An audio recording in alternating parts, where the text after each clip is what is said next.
Guess what you get from 12 peculiar towers? That's right, you get 12 peculiar towers.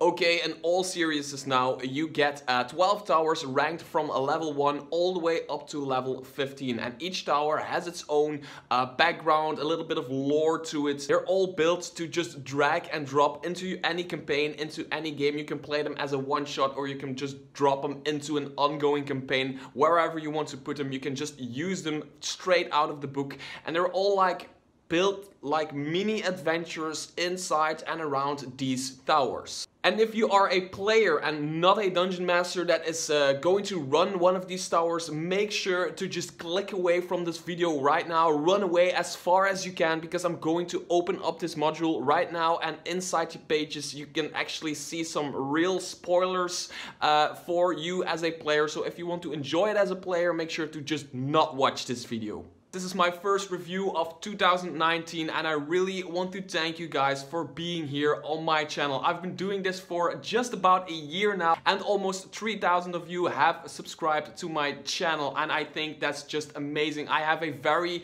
cool little community going around on my channel here. We're still small, but we're also, everybody's very friendly, everybody's very supportive to my channel, and I just think it's amazing. Even the people watching right now that didn't click the subscribe button yet, just go down there, click the subscribe button, and if you don't want to click the subscribe button, don't click it, because it's a free world. You can do whatever you want. And also, of course, my Patreon supporters who are supporting me for $1 a month, $5 a month, or even $10 a month. You guys are really, really, really amazing.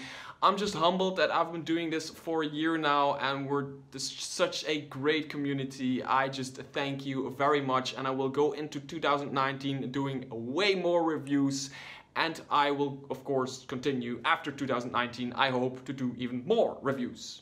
Here I am again with another Kobold Press module, but I'm going to be totally straightforward and honest with you guys. I have one major issue with this module, and I might be weighing on it a little bit more than other people are, but for me it's just something that I would have done completely differently, and it's just a shame for a otherwise great module, but I will talk about that in a little bit. The first adventure in this module is the old Marblehead lighthouse, and it is exactly what it sounds like. It is this old abandoned lighthouse with a spooky feeling around it, and the reason why it is abandoned and the reason why it feels a little bit spooky is all explained, of course, like always, in the pages that belong to this adventure. And it is all written by Kobold Press people, so it's all very good and understandable for every player, every dungeon master. And as you can see, there is this old lighthouse. There is this very cool map of an old lighthouse, and as you can see, there is this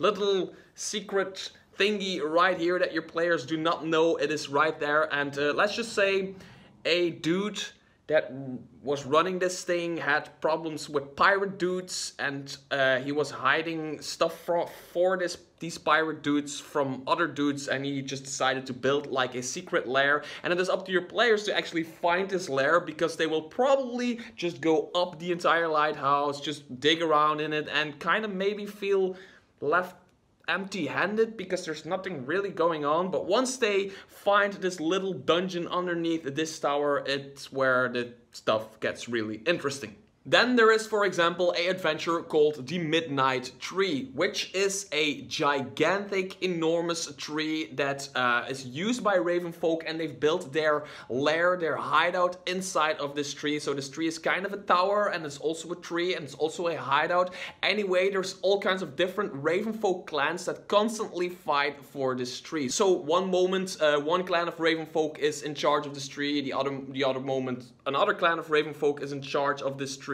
And there's this constant fight going on, and it is up to the players to go and claim the tree back for the clan that hired them and thinks they have the most right to this tree. Okay, it all sounds very, very, very fuzzy, but it's actually very cool and very original. And if you're still not familiar with the Midgard campaign setting by Kobold Press, these are Ravenfolk. And what would a tower module be without a wizard tower?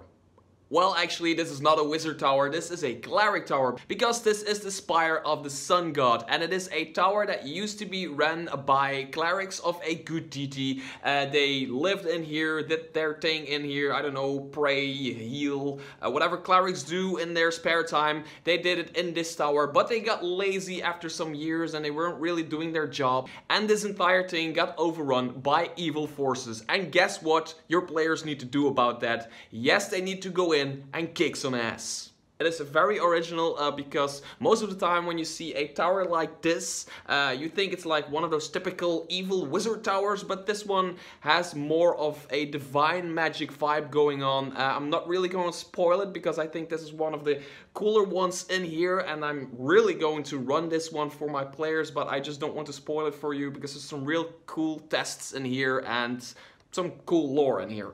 If you ever build yourselves a Guildmaster's Retreat, make sure to build in a way to get the fuck out of there when shit hits the fan. This Guildmaster has thought about that, and he actually built himself a kite to get out of there once the player characters arrive. He put a kite on top of his roof, which is a very original, and we don't see enough of this stuff in Dungeons & Dragons games. It actually reminds me of a book I read called The Airman, which is one of the most nerve-wracking and exciting books I've ever read in my life. I even get goosebumps when I even think about it. It's such a good book, and this reminds me of it, so I just need to play this adventure with my players just for the heck of thinking about that book, because it's such an amazing book. It's called The Airman. Make sure to pick it up if you ever need a book to read.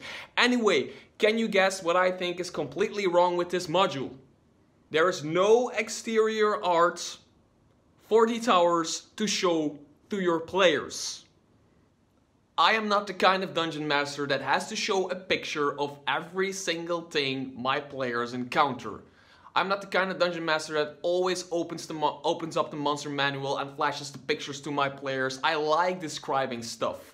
But some things are just so iconic in Dungeons & Dragons, and for me, towers are one of those things. I think it's a damn shame that Kobold Press, because I just knew they could have and they didn't add this to the 12 peculiar towers.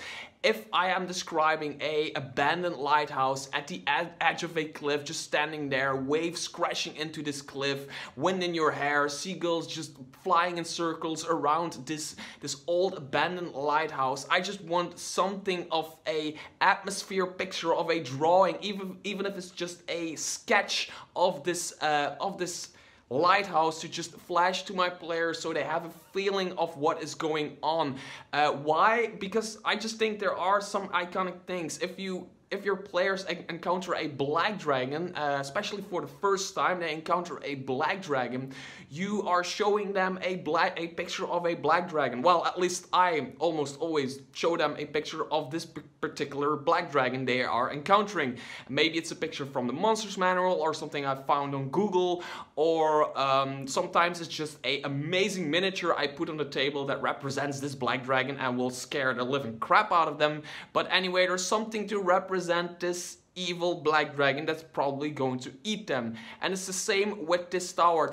Take for example another adventure by Kobold Press, the Dusk Queen adventure, which I will share here on the screen if you want to watch it. It's a very good adventure. I've played it 3 times already. It's a very decent adventure. Anyway, there is this, it all resolves around a tower which has a Dusk Queen in it, and this tower is on the cover. It's this big ass tower on the cover of the book. It's also inside, if I'm not mistaken, inside of the module. This evil black tower is just standing there, and I just like showing this tower to the players and telling them, you see this sight popping out of the trees, and you just feel it has some evil going on in it. You just feel the atmosphere around it. You just feel that there's something going on. And it is actually up to your players to see these pictures and to decide if they want to go to this spooky place or they don't want to go there, or they want to do something entirely different because it's Dungeons & Dragons and they can do whatever they want. Kobold Press, I really really like your stuff. You already know that, my viewers already know that. I really love your stuff, and I actually completely adore 12 Peculiar Towers. And it is because I adore this this module so much, because it is so well written, there's so much great humor in there again, so much great artwork, and it is because you did such an amazing job on the cartography of this module, because every tower is so well mapped out. And it's because of that reason that I just think it's a damn shame they made The Last Jedi.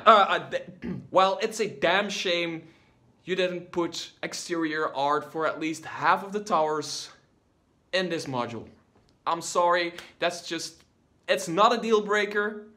I mean, this thing costs $20 or something. I mean, you get 72 pages of 12 very cool one-shot adventures. I mean, it's not a deal breaker at all, ladies and gentlemen. If it was a deal breaker, I wouldn't be reviewing this one, because I only review stuff that I think is worth your time and money. But it's a shame. So to wrap things up, for your $20, you get 12 very cool Peculiar Towers that have, each room has a very good description. Almost each room has their own flavor text, and of course text for you as a dungeon master. There's flavor text to read out loud to your players. Everything is in here. All the traps are very well explained. A lot of creatures are very well statted in this book also, although there is one disclaimer they're also put on their website.